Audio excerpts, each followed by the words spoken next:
เรื่องยังบ่หูสิ่งที่หูคือเจ้าหมดใจกินอ้ายไปตัดสายสัมพันธ์เป็นแฟนกันก็นานหลายปีเมมโมรีในสมองมันเลยจำมันคนเคยหักตัดใจลาฝากน้ำตาพร้อมกับความหลังคนอีหยัง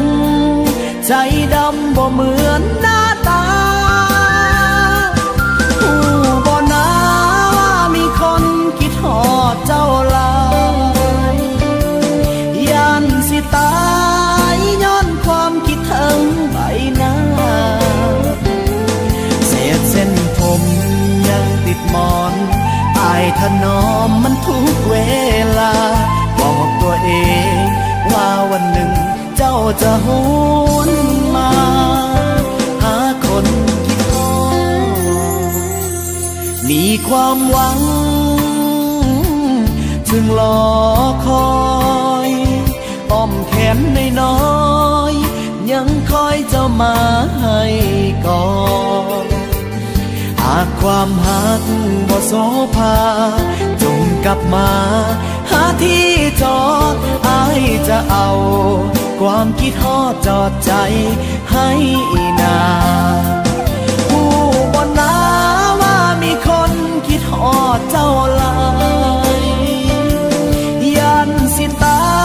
ยย้อนความคิดถึงใบหน้าเศษเส้นผมยังติดหมอนอายถนอมมันทุกเวลาบอกตัวเองว่าวันหนึ่งเจ้าจะหวนมาหาคนคิดฮอดมีความหวังจึงรอคอยอ้อมแขนน้อยๆยังคอยเจ้ามาให้ก่อ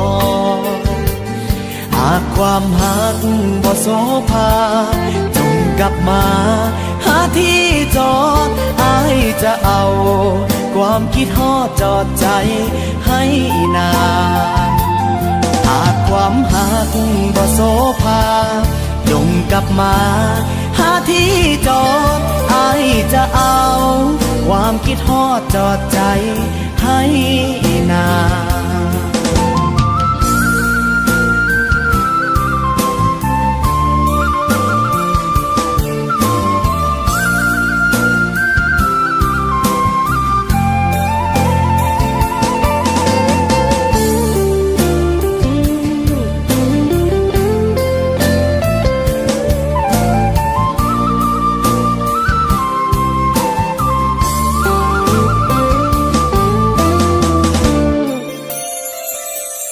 มีความหวัง